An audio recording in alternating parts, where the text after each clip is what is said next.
자, 605페이지로 들어갑니다.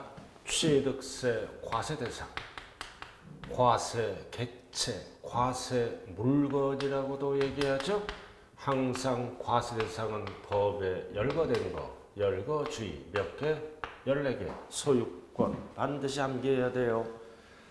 그래서 14개를 세 가지로 축소했네요. 박스. 부동산은 세법에서 뭐라 그런다? 토지, 건축물을 말한다. 토지와 건축물, 그리고 부동산에 준하는 것 5개. 차량, 기계장비, 선박, 항공기, 임목, 준부동산. 그 다음 각종 권리 8개죠. 광업권, 어권, 양식업권, 그리고 회원제 회원권으로서 열거된 게 5개.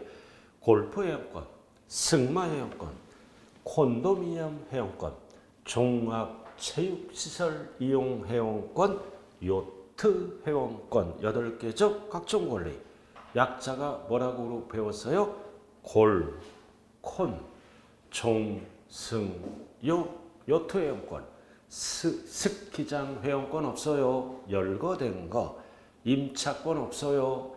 저당권 없네요. 소유권이 아닌 것들. 그래서 구체적으로 들어가죠. 부동산은 뭐와 뭐를 얘기한다? 토지와 건축물.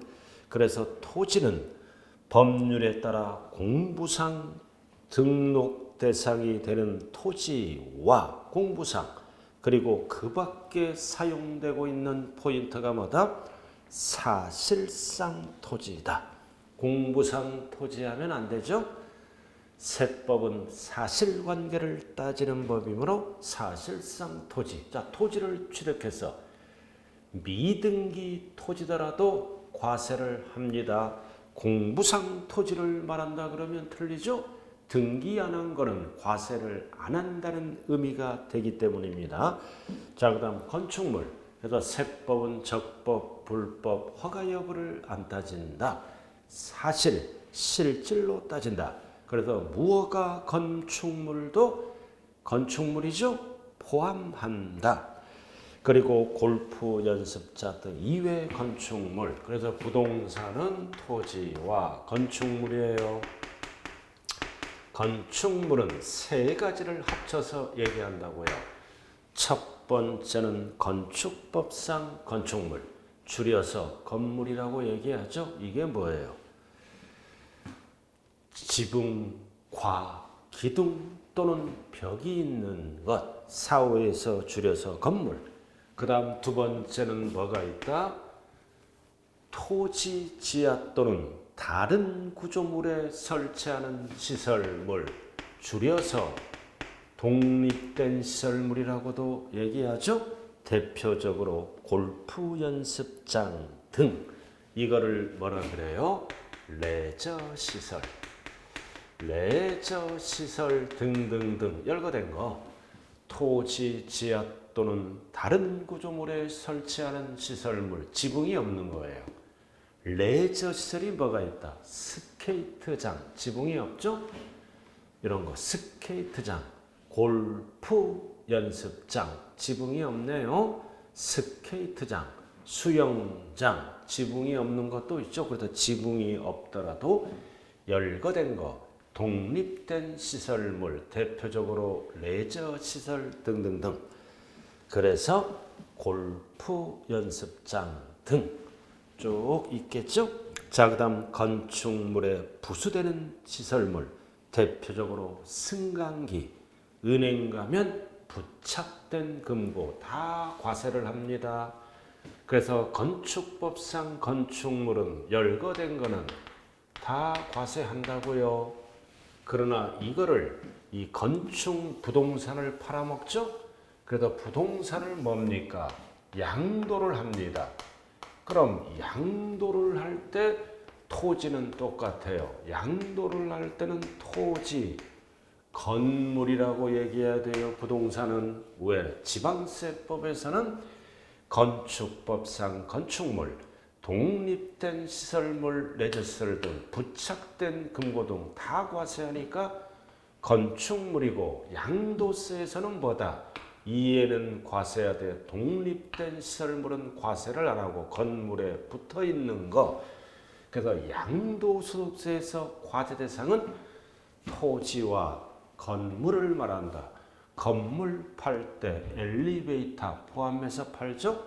이 독립된 시설물, 레저 시설 등은 열거된 거 아니다. 아니기 때문에 팔아먹을 때는 토지 건물. 그러나 지방세법에서는 토지와 건축물 이렇게 한 글자에 따라 달라지네요. 그 다음 이렇게 해서 과세 대상을 정리했고, 자, 그 다음 네 번째는 뭘로 들어간다? 납세 의무자로 들어가네요.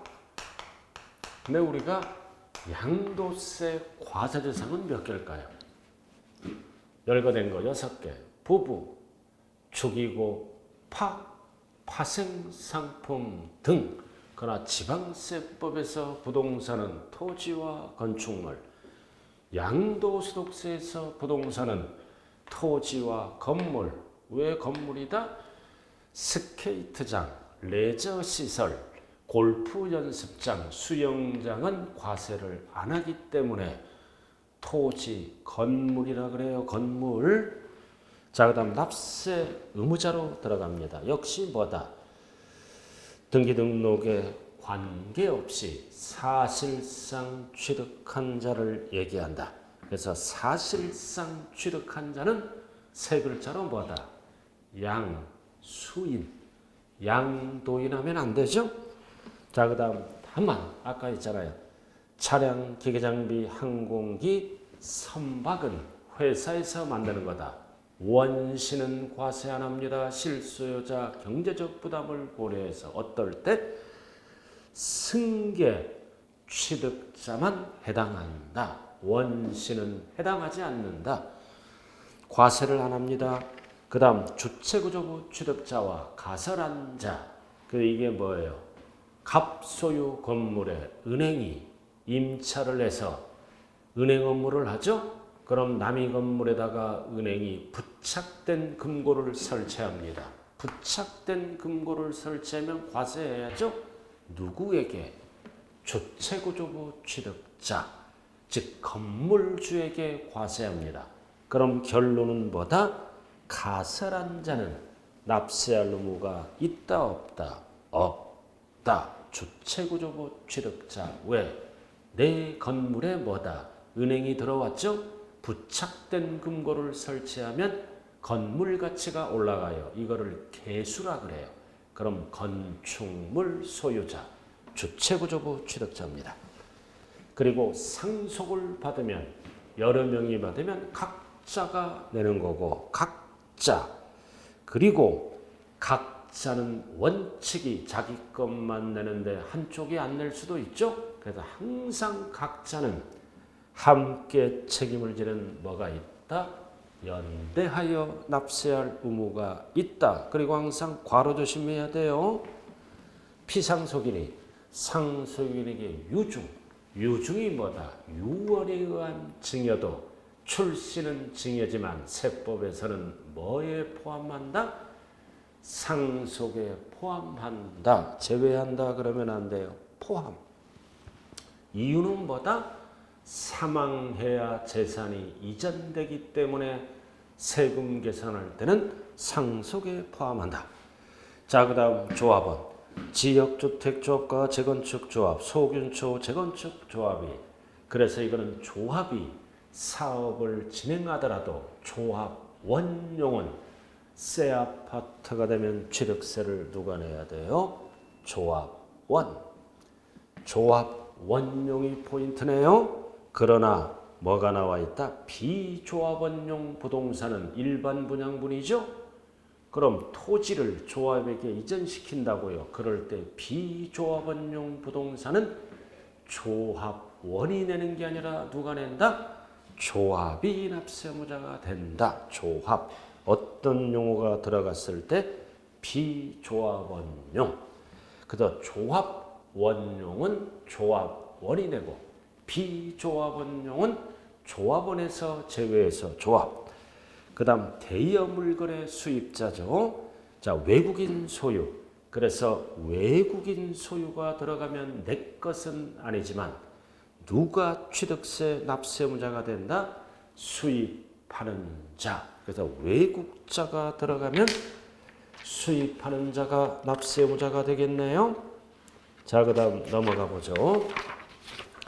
자, 606페이지. 자, 시설대여자, 즉 실질 취득자가 납세의무자가 된다는 뜻이에요. 시설대여자가 건설기계나 차량의 시설을 대여합니다.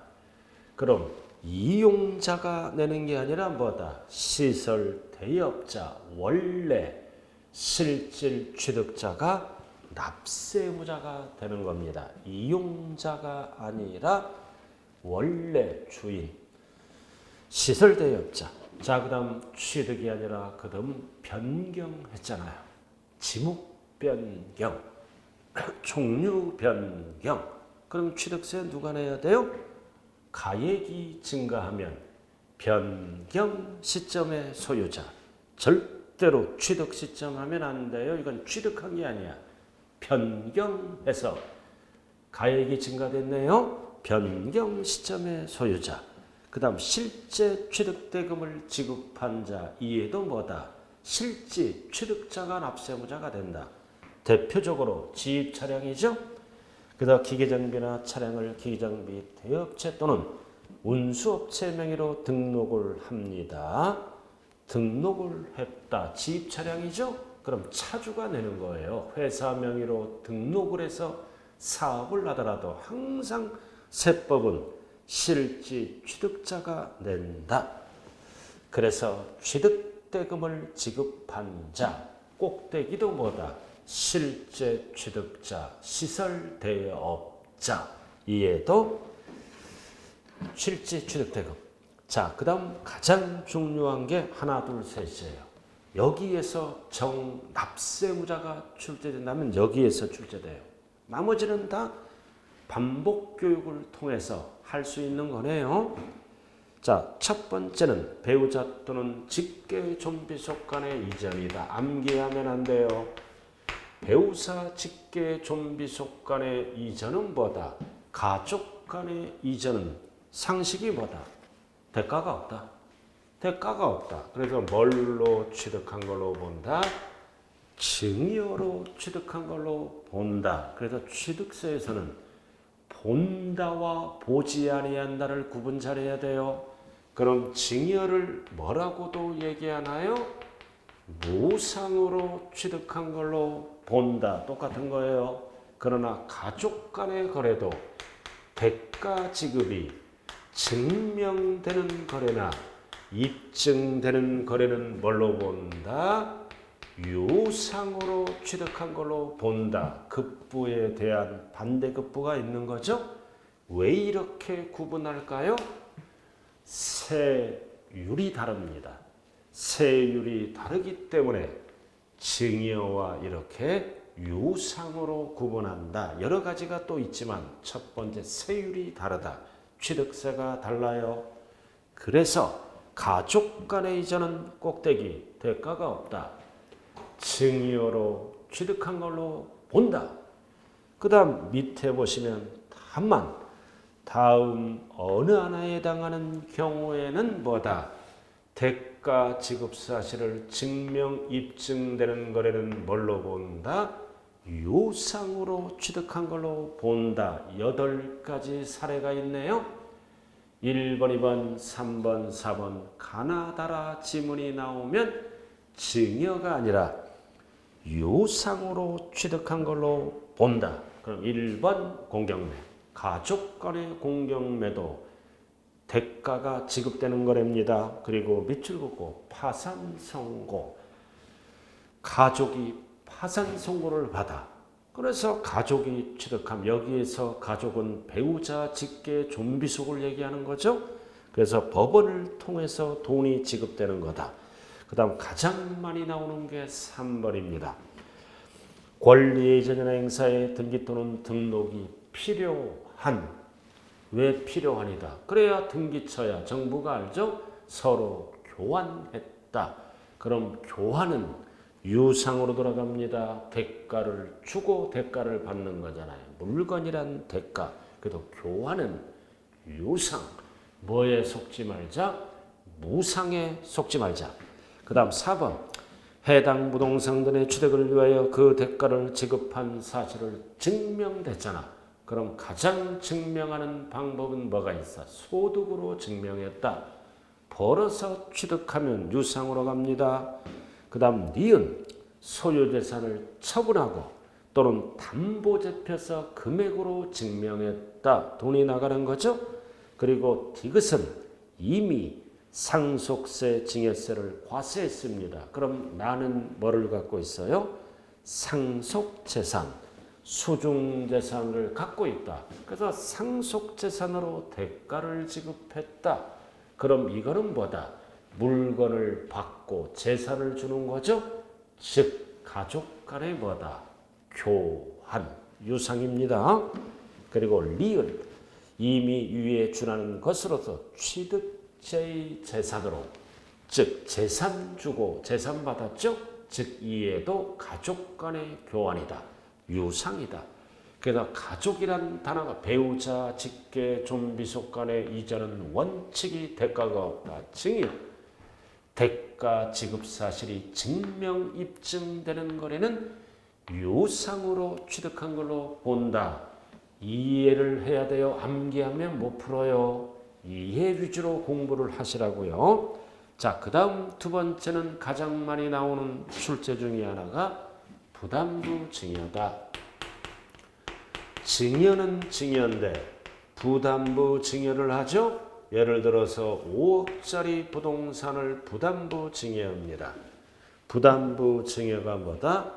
대출을 끼고 또는 전세 보증금을 끼고 부담부 증여하는 거죠. 예를 들어서 채무를 끼고 2억. 그래서 이거를 부담부 증여해요. 그럼 5억을 증여받고 등기 쳐야죠. 등기 칠 때 2억은 무슨 취득으로 취득세를 납부한다? 유상. 그럼 2억을 뺀 나머지, 제외한 나머지는 3억이죠? 3억은 대가가 없으므로 증여. 유상으로 취득한 걸로 본다. 채무. 왜 채무는 유상이에요? 채무를 인수받았잖아. 증여자가 갚을 거를 수중자가 인수받았죠? 그럼 인수받았다는 얘기는 2억을 갚아야 됩니다. 돈이 나가잖아. 즉 5억짜리를 얼마 주고 산 거다? 2억 주고 유상. 그럼 3억은 공짜니까 뭘로 본다? 증여로 취득한 걸로 본다. 단 부담부 증여가 가족 간에 일어납니다. 이 위에는 배우자, 직계, 좀비속이 아닌 자라고요. 아무 말이 없으면. 그럼 가족 간에 일어났다. 부담부 증여는 뭐다? 배우자, 직계, 좀비속 간에는 대가가 없다. 채무 인수도 뒤에도 갚아줘. 그래서 가족 간의 부담부 증여는 증여 의제 규정을 준용합니다. 어떻게 된다? 이렇게 된다. 원칙이 증여.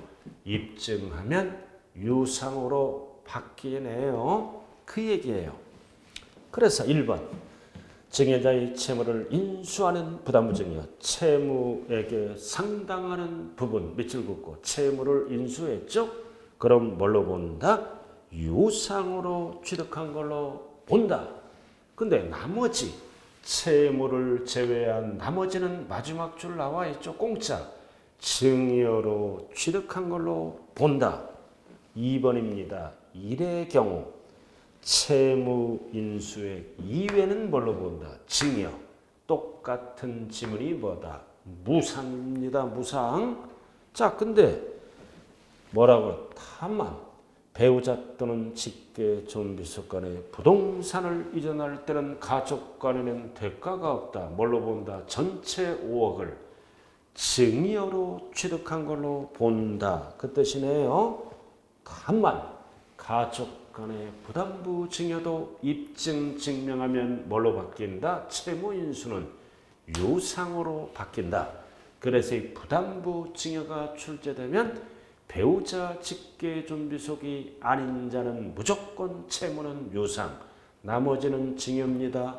근데 부담부 증여가 배우자 또는 직계존비속 간에 일어날 때는 대가가 없다. 5억 증여로 취득한 걸로 본다. 증명 입증하면은 유상으로 바뀐다. 그 뜻이네요. 자, 그 다음 606페이지 상속재산의 재분할이란 단어가 나와. 그럼 상속인 사이에 협의해서 재분할됐다. 그럼 초과되는 부분은 뭘로 취득한 걸로 본다? 증여의제, 증여받아 취득한 걸로 본다. 그래서 본다와 보지 아니한다를 꼭 구분해야 돼요. 증여의제입니다. 자, 그래서 오른쪽이 그 얘기네요. 상속 개시 후, 자, 개시 후 상속재산에 대해 등기등록 명의계서에 의해서 상속분이 확정, 밑줄 그 상속분이 확정됐죠? 공동상속을 받아내요. 등기등록을 마쳤어요. 등기등록이 된 후, 그럼 이 뜻은 뭐다? 상속에 대한 취득세를 냈겠죠? 그 등기를 마쳤다. 그럼 마친 후에 뭐를 했어요? 그 상속재산에 대하여 공동상속인의 밑줄 그 협의 재분할. 그럼 협의에서 재분할 때는 뭘로 취득한 걸로 본다? 어찌고 저찌고 감소한 상속인으로부터 증여받아 취득한 걸로 본다. 상속받아 그러면 안 돼요. 증여받아 취득한 걸로 본다. 증여받아 취득한 걸로 보지 아니한다. 땡. 자, 돌아가신 분을 뭐라 그래요? 피상속인. 그래서 공동상속을 받았네요. 예를 들어서 가불병이 공동상속을 받았다. 그럼 이에는 1억을 받고 100억이라고 가정하자고요. 이에는 뭐다? 50억을 받고 이에는 49억을 받았네요. 그래서 원칙 취득세 내야죠. 자기 지분만큼 취득세를 납부하고 뭐를 마쳤다? 등기 등록을 마쳤다고요. 그래서 이거는 신고, 기한, 경과 후 등기 등록을 마쳤어요. 등기 등록을 마쳤다고요. 끝났네 그럼. 취득세, 상속 등기, 취득세 세율, 취득세 끝. 그다음 등기 등록을 마쳤다. 자기 지분만큼. 그럼 끝난 거잖아 이제. 그럼 이때는 뭐다? 신고 기한 경과죠. 경과 쓸 때는 이거는 상속에 대한 세율로 취득세를 납부할까요? 증여에 대한 세율로 취득세를 납부할까요? 이거를 잘 봐야 돼요. 자, 일단은 협의에서 재분할이 들어갑니다. 협의에서 재분할이 들어가요. 등기가 끝나서 좌우간에 협의에서 재분할이 들어간다. 이게 1번입니다. 그래서 50억을 받은 자가 미안하죠? 그래서 협의에서 이렇게 해서 30억을 이전시킵니다. 그럼 이에는 지분이 감소됐고 이에는 지분이 초과됐죠? 그럼 30억에 대해서는 세금을 내야 돼요. 자, 그럼 이에는 어떻게 될까요? 뭘로? 증여받아 취득한 걸로 본다. 그 얘기요. 얘는 공짜로 본다고요. 감소된 자는 취득세를 내야죠. 그래서 이럴 때는 증여에 대한 세율을 적용한다는 뜻입니다. 그래서 증여받아 취득한 걸로 본다. 자, 근데 다만 다음 어느 하나에 해당하는 경우에는 그러하지 아니하다. 그래서 1번, 2번, 3번은 법조문이 어떻게 나와요? 증여받아 취득한 걸로 본다. 그러면 틀려요. 보지 아니한다. 즉 상속으로 취득한 걸로 본다라는 뜻입니다. 1번 신고 납부 기한 이내에 6개월이죠. 상속 개시일로부터 뭐다? 신고 기한. 두 번째 이제 신고기한 이내에 공통은 뭐한 거다? 협의, 재분할한 거죠. 신고기한 이내에 협의해서 재분할하고 등기를 마쳤다. 그럼 이럴 때는 뭐다? 증여받아 취득한 걸로 본다 그러면 안 돼요. 증여받아 취득한 걸로 보지 아니한다. 그래서 1번이 뭐라고 나왔어요? 1번이 상속에 따른 신고 기한 내에 재분할했죠? 내에 재분할했을 때는 법조문이 증여받아 취득한 걸로 본다 그러면 안 돼요. 보지 아니한다. 즉 상속받아 취득한 걸로 봅니다. 그럼 유예는 뭐다? 신고기한 경과 후에 재분할하면 뭐다?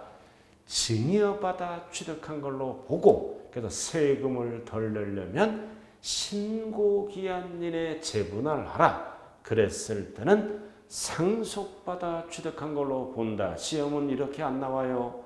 증여받아 취득한 걸로 보지 아니한다. 그 뜻. 자, 그 다음 2번. 상속 회복 청구소. 그래서 법원의 확정 판결에서 상속인 및 상속재산의 변동이 있다.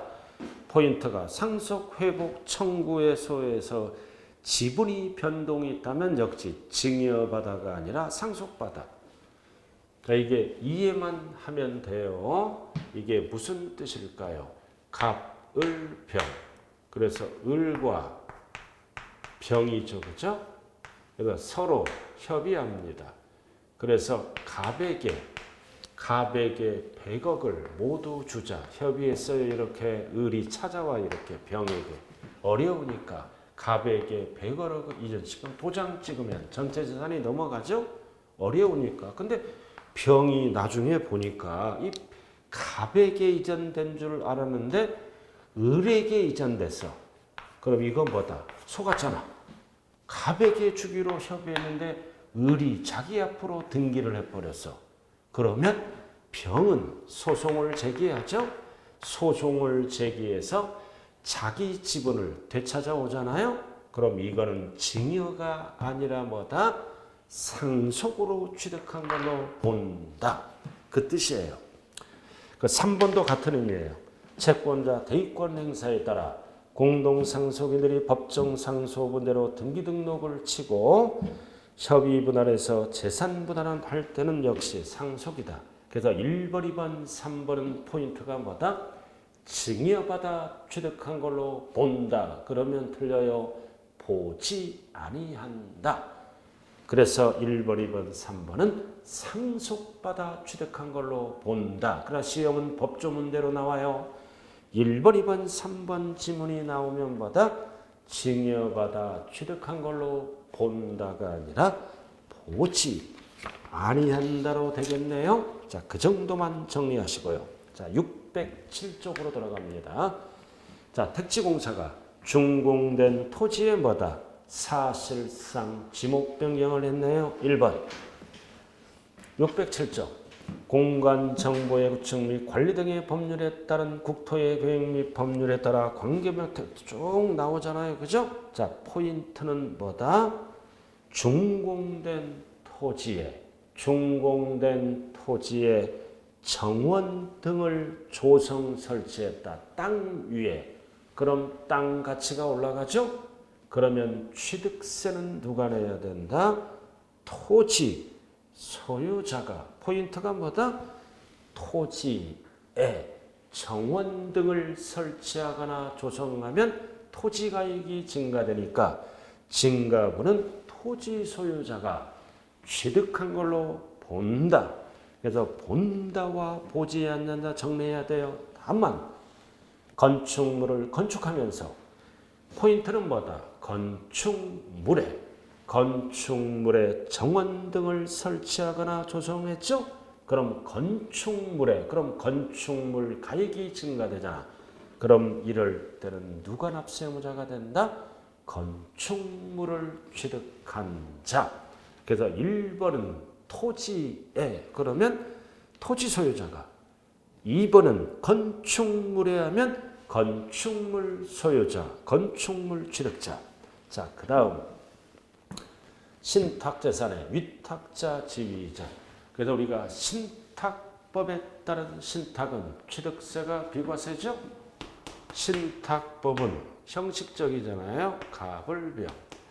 신탁법에 따른 신탁은 비과세, 위탁자죠. 수탁자. 이거는 관리 처분을 맡긴 거라고요. 등기는 됐더라도 과세를 안 합니다. 근데 위탁자가 실질 소유자죠. 이거를 병에게 지위 이전을 시킵니다. 지위 이전. 그럼 이럴 때 병은 취득세를 과세한다라는 뜻입니다. 실질 소유자는 지위 이전 받은 병이므로. 그래서 지위 이전이란 단어가 들어가면 새로운 위탁자가 취득한 걸로 본다. 과세한다는 뜻이에요. 근데 뭐라고 나왔어? 다만 위탁자 지위 이전에도 불구하고 신탁재산 실질적인 소유권 병이 있다고 어려운 경우로서 법령이 정하는 경우에는 그러하지 아니하다. 그럼 수탁자가 관리 처분을 해서 수익이 생기죠? 수익이 생기면 병에게 넘어가야 되는데 실질적으로 위탁자에게 넘어갔다. 그럼 이럴 때는 위탁자가 납세의무자가 된다는 뜻입니다. 자, 그래서 1번만 알아두면 돼요. 지위 이전이라는 단어가 들어가면 새로운 위탁자가 취득한 걸로 본다. 자, 이렇게 해서 과세 대상과 납세의무자가 끝났네요. 자, 그 다음 5번으로 들어갑니다. 이제 취득 시기로 들어갑니다. 취득 시기로 들어가네요. 세 글자로 줄여서 뭐라 그럴까요? 취득일. 네 글자로 뭐라 그럴까요? 취득 시기. 다섯 글자로 뭐라 그럴까요? 매매 등은 잔금 지급일. 자, 지금부터 취득세, 취득 시기. 취득이 뭐다? 소유권 취득이잖아요. 소유권을 취득한 날. 시기가 뭐다? 첫날. 그래서 세 글자로 뭐라 그런다? 취득일. 소유권을 취득하는 첫날. 왜 첫날이 결정되어야 될까요? 60일 결정하려고. 첫날이 결정돼야 60일이 결정되죠? 하루라도 늦게 신고 납부하면 가산세가 붙어요. 자, 그 다음 두 번째는 취득하는 첫날. 이날 뭐가 성립하나요? 납세 의무가 뭐다? 성립되는 시기입니다. 그럼 우리가 뭐 배웠어요? 총론에서 취득세는 언제 세금 낼 의무가 성립한다? 취득할 때 성립합니다. 그럼 취득할 때가 언제냐? 이거를 배우게 되네요. 그리고 취득일이 결정되면 뭐가 결정이 될까요? 취득, 가액, 즉 뭐가 결정이 된다? 과세 표준이 결정돼서 60일 이내에 신고 납부하는 것장상 취득일이 결정되면 가액이 결정된다. 그럼 소유권을 취득하는 첫날. 그럼 우리가 취득은 몇 가지가 있어요? 유상승계취득, 무상승계취득, 원시취득, 간주취득. 이렇게 취득 원인에 따라 취득일이 같다 다르다. 다르다. 그럼 이제 뭐만 딱 정리하면 된다? 유상승계취득. 나머지는 읽어보면 끝나는 거예요. 그래서 유상승계취득은 1번, 2번, 3번 이렇게 세 가지로 정리합니다. 자, 그래서 매매등 원칙. 그래서 우리가 유상은 중도금 지급일 계약금 준 날 소유권이 아니죠. 잔금 기준입니다. 잔금 지급일이다. 잔금 지급일이에요. 잔금 지급일. 그래서 개인 간의 거래는 뭐다? 계약서상. 줄여서 계약상. 그리고 나머지는 실질 준 날, 사실상. 그래서 취득세는 이렇게 두 가지로 구분합니다. 개인 간의 거래는 검증된 거래죠. 계약서를 인정합니다. 그래서 계약상 잔금 지급일이네요. 개인 간의 거래. 그래서 개인 간의 거래는 신고서를 제출해서 검증받아야죠. 그래서 검증받은 거래는 계약서에 찍혀있는 계약서상, 줄여서 계약상. 근데 계약상 잔금 지급일이 명시되지 않았네요. 그럼 명시되지 않았다. 그러면 과세권자가 잔금 지급일을 알아오세요. 그렇지 않죠? 취득일을 만들어줍니다. 어떻게? 계약일로부터 며칠 경과된 날? 60일 경과된 날. 경과자가 꼭 붙어야 돼요. 왜 경과가 붙어야 된다? 큰 날, 작은 날이 있죠? 61일이 되는 날. 계약일로부터 취득일은 잔금지급일이에요. 이 날이 뭐다? 취득일이다. 이렇게 법에서 만들어 놨죠? 그래도 이 날로부터 60일 이내에 취득세 납부하면 되네요. 그래서 계약일로부터 60일이 경과한 날 경과자가 들어가라 이거죠. 자, 그 다음 두 번째는 잔금 지급일이 기준인데 사실상이죠. 이거는 뭐다? 객관적입니다. 이거는 일반적인 거고 이거는 잔금 지급일을 언제든지 사실 확인할 수 있는 권리. 잔금 지급일을 언제든지 사실 확인할 수 있는 거래, 속일 수 없는 거래. 그래서 5개는 무조건 계약상 잔금 지급일과 관계없이 사실상 잔금 지급일이네요. 5개. 1번 국가 등. 국가 등으로부터 취득하면 잔금 지급일을 국가 등에 의해서 언제든지 확인되는 거래. 그 다음 외국으로부터 수입면장에 의해서 언제든지 확인되는 거래. 공경매. 언제든지 법원 또는 템코를 통해서 잔금 지급일이 확인되는 거래. 그리고 판결문. 이 판결문은 판사가 결정한 확정된 판결문을 얘기합니다. 그래도 괄호를 주의해야 돼. 화해, 포기, 인락, 자백간주는 판사가 결정하는 게 아니죠. 대표적인 게 화해조서. 서로 합의해서 화해조서를 썼죠. 그럼 이거는 제외. 제외란 뜻은 뭐다? 사실상 잔금 지급일을 못 쓰고 여기에서 제외하면 뭐를 써란 뜻이에요?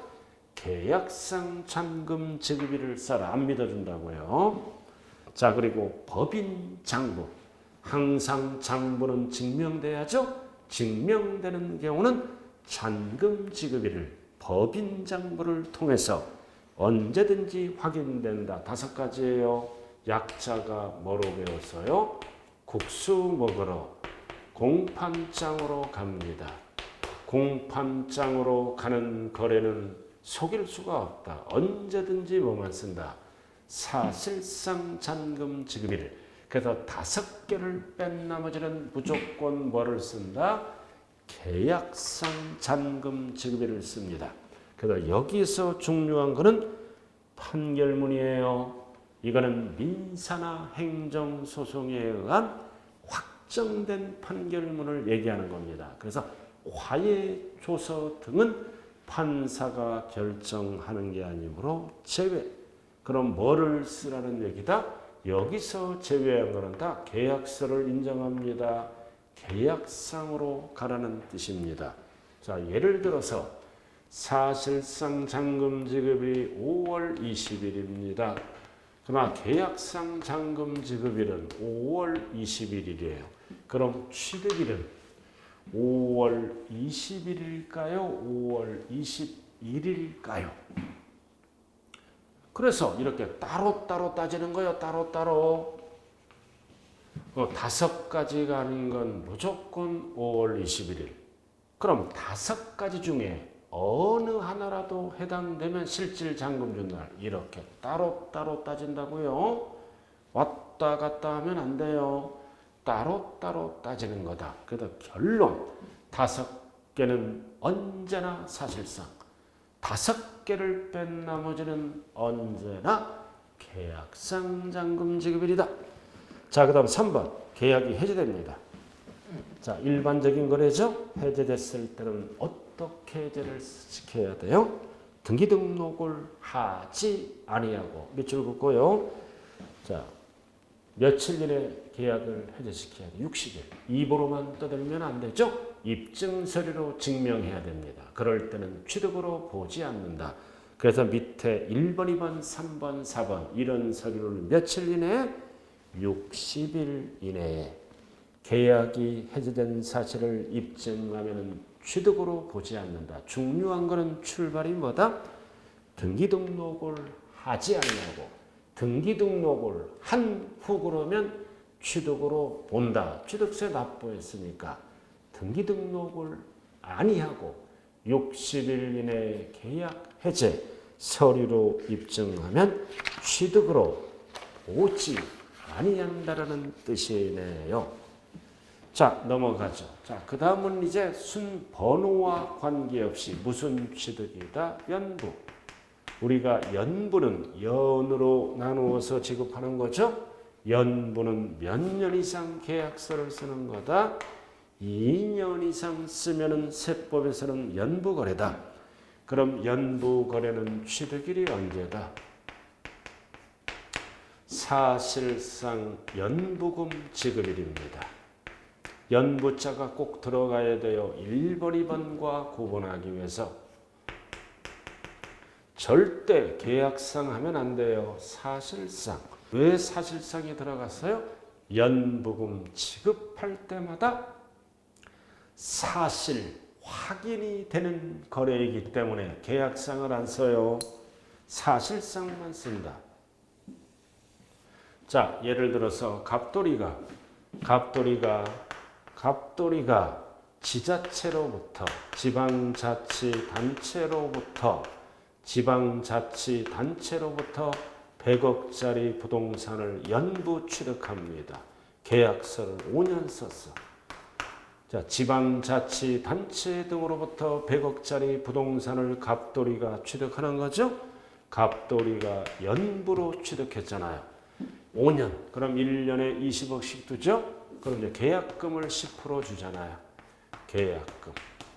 그럼 100억이니까 10억. 그 다음 여기에다가 10억 줘야 되겠죠? 그럼 이제 연마다 20억씩 주는 거야. 연마다 20억씩. 이렇게. 20억. 그럼 원칙이 5년이 돼야 잔금이 끝나죠? 그럼 5년 기다리면 세금 뜯겨. 즉 조세 채권 확보가 곤란합니다. 그래서 연부란 법을 만들어서 계약금을 포함해서 20억 취득세를 납부해야 됩니다. 또 20억 이렇게 독립된 취득으로 봐서 취득세를 5번 내야 돼. 그래서 20억 줄 때 지자체를 통해서 확인이 되는 거래죠. 그래서 이거는 개인 거래는 이런 거래가 없다. 주로 과세권자랑 일어나니까 연부금 줄 때마다 사실 관계가 드러나는 거래다. 그래서 사실상만 써요. 그래서 취득세는 어떻게 낸다? 한 방에 내는 게 아니라 매회 신고를 합니다. 매회 5번. 자, 이렇게 되니까 금액이 소액은 꼼수를 부리죠? 그래도 계약서를 50만 원 쓰는 거야. 그럼 세금 먹잖아. 50만 원 면세점. 계속 세금이 없겠죠? 그럼 연부에서 50만 원 여부는 총액을 갖고 따진다. 50 계속 없잖아. 그럼 총액이 250 과세해요. 그래서 우리가 연부에서 취득가액 총액을 갖고 따져요. 총액. 250 과세한다라는 뜻입니다. 그래서 총액이 50만 원 이하의 적용을 받은 것은 포함하면 안 돼. 제외, 면세점, 과세를 안 한다. 연부에서 제외한다. 과세를 안 한다. 그리고 연부는 몇 년 이상 계약서를 쓰는 거다? 2년 이상. 일정액씩 분할하여 지급하는 거죠. 연 단위로. 자, 이렇게 해서 우리가 취득일은 유상일 때는 세 가지로 구분합니다. 세 가지로 구분하되 등기가 빠를 때는 등기일로 따지겠죠. 그래서 1번과 비교해서 선등기가 들어갔다. 등기가 빠를 때는 등기일, 2번과 비교해서 등기가 빠르다. 그러면 등기일. 3번과 비교해서 등기가 빠르다. 그러면 등기일. 따로따로 비교하는 거야. 뭉뚱그리지 않는다고요. 따로따로. 원칙. 그래서 1번은 계약상 잔금 지급일과 등기일 중 빠른 날. 2번은 사실상 잔금 지급일과 등기일 중 빠른 날. 3번은 사실상 연부금 지급일과 등기일 중 빠른 날. 그래서 예외는 연부금 완납 전에 등기했다. 그러면 당연히 빠른 날이 뭐다? 등기, 등록일이 되겠네요. 등기 등록일이 되는 거예요. 자, 이렇게 해서 유상이 끝났네요. 유상이 끝났다. 자, 지금부터는 이제 읽어보면 되는 거예요. 여기가 제일 복잡하잖아요. 반드시 세 가지로 구분해야 됩니다. 자, 이번에는 무상. 아까 배웠죠? 무상은 증여다. 그럼 증여는 취득일이 언제다? 계약일 또는 등기일 또는 증여 받은 날 하면 안 돼요. 취득세는 행위를 확인하는 세금이므로 취득이란 행위, 계약한 날. 그 다음 상속이나 유증은 상속개시일, 유증개시일 둘 다 사망일이네요. 그 다음 증여는 계약일, 등기일이나 뭐에 속지 말자? 증여 받은 날에 속지 말자. 그리고 계약 해제, 증여죠? 역시 어떻게 해제를 시켜야 된다? 등기 등록을 하지 아니하고 밑줄 딱 긋고요. 다음 어느 하나에 해당하는 서류에 의해서 계약이 해제되면 입증해야죠. 며칠? 60일. 그래서 1번, 2번, 3번 서류를 제출하라. 60일 이내에 입증하면 취득으로 보지 아니한다. 출발이 뭐라고요? 등기 등록을 하지 아니하고 등기 등록을 하고 그러면 큰일 나는 거예요. 그리고 밑에 4번 위에 1부터 3 유상 또는 무상 포인트가 뭐다? 취득일 전에 취득일 전에 등기를 하면 항상 전자가 들어가면 뒤에 게 답이에요. 등기 등록일이다. 전자가 들어가면 등기 등록일 빠른 날이 된다고요. 자, 그 다음 넘어가죠. 2번 609쪽 이번엔 민법 839조 재산 분할. 그 재산 분할은 부부의 공동재산을 나눠 갖는 거죠. 그럼 취득일은 언제나? 이거는 단서 조항이 없어. 다이렉트로 등기등록일이다. 이 뜻은 뭐다? 등기등록할 때까지 취득세 납부하라는 뜻이에요. 이거는 단서가 없어.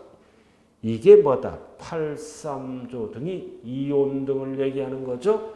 이혼 등 앤드 재산 분할은 다이렉트로 등기등록일이에요. 단서가 없다.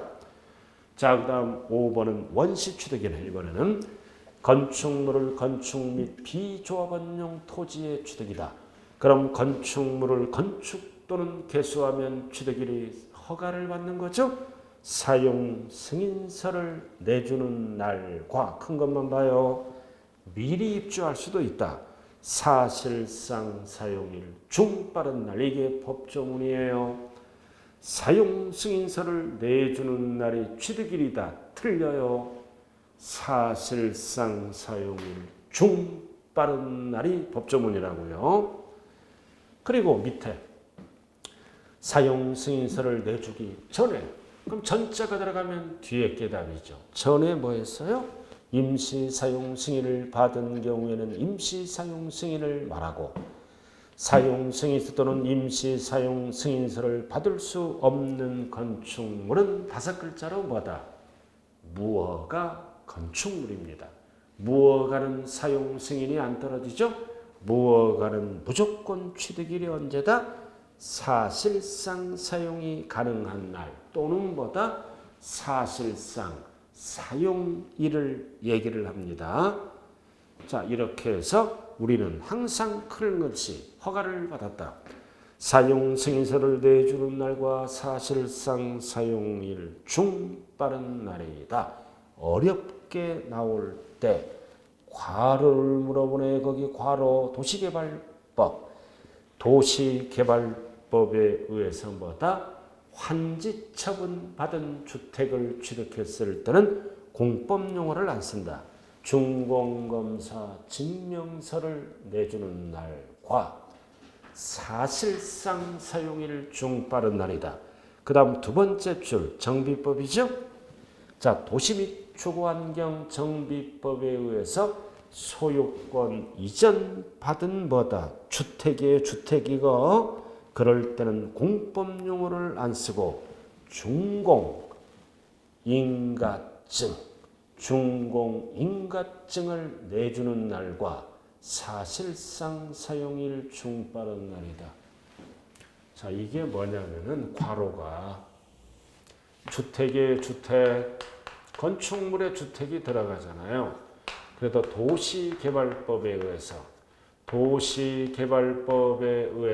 개발법에 의해서 주택을 최초로 환지 처분받아요.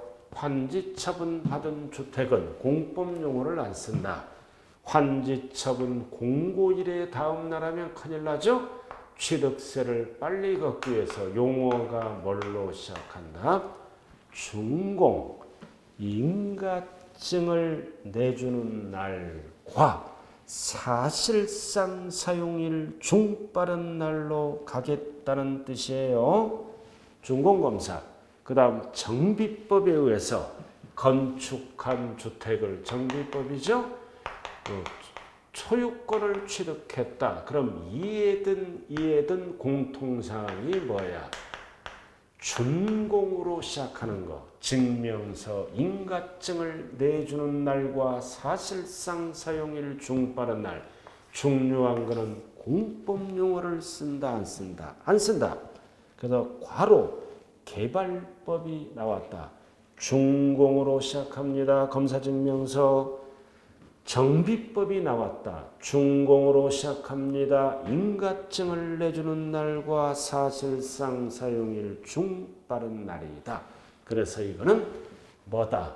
개발법에 의해서 주택을 환지 처분받았다. 취득일은 공법용어를 안 쓰고 준공으로 시작한다. 그리고 정비법에 의해서 주택을 소유권 이전 받았으면 공법용어를 안 쓰고 준공, 인가증을 내주는 좌우간 준공, 준공으로 시작해서 and 중 빠른 날이다. 자, 그 다음 2번. 조합원, 비조합원용. 비조합원용 토지는 조합이 취득세를 내야죠. 조합. 이거는 공법용어를 그대로 갖다 쓴다. 그래서 2번은 포인트가 뭐다? 괄호. 조합원에게 귀속되지 아니하는 비조합원용 토지는 공법용어를 그대로 갖다 쓴다. 1번 주택법은 사용검사를 받은 날. 2번 정비법 등에서 포인트가 뭐라고요? 조합원에게 귀속되지 아니하는 토지는 공법용어를 그대로 갖다 쓴다. 소유권 이전 고시일에 반드시 뭐가 붙어야 돼? 다음 날이 꼭 붙어야 돼요. 그래서 양괄호 2번은 포인트가 뭐라고요? 조합원에게 귀속되지 아니하는 토지. 그러나 위에는 뭐다? 환지 처분받은 용어는 없지만 주택. 소유권 이전받은 주택은 취득세를 빨리 걷기 위해서 공법용어를 안 쓰고 출발이 뭐다? 준공으로 시작해서 and 중 빠른 날.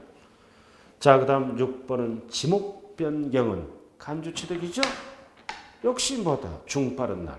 사실상 변경된 날과 공부상 변경된 날, 중빠른 날. 법조문이에요. 사실상 변경된 날이 취득일이다. 틀려요. 중빠른 날. 그리고 예외라고 물어볼 때만 지목 변경일 전에 그럼 전자가 들어가면 뒤에 게 답이 되겠죠. 전에 뭐였어? 사용. 사실상 사용일. 그 다음 매립 감척 원시 취득이죠. 그래도 원칙은 공사 준공 인가일. 그러나 예외는 단서 조항이 꼭 붙어야 돼요. 공사 준공 인가일 전에. 그럼 전자가 들어가면 뒤에 게 답이네요. 그럼 전에 뭐였어? 사용 승낙을 받거나 허가를 받거나 사실상 사용하는 건 결국 하나 둘 셋 중 빠른 날. 그래서 전자가 들어가면 뒤에 게 답이다. 자, 이렇게 해서 취득 식이 끝났네요. 중요한 거는 뭐다? 유상 하나 둘 셋을 깔끔하게 정리를 해야죠. 정리한 다음에 나중에 거는 뭐다? 무상부터는 여러분들이 반복 학습을 통해서 딱딱 떨어지잖아요. 그죠? 계속 반복해서 보시면 되되 유상을 정확하게 세 가지로 나누어서 기억하자. 자, 이렇게 해서 취득 시기가 끝났고, 자, 다음 시간에는 이제 과세 표준을 진행합니다. 자, 잠시 쉬었다 하죠.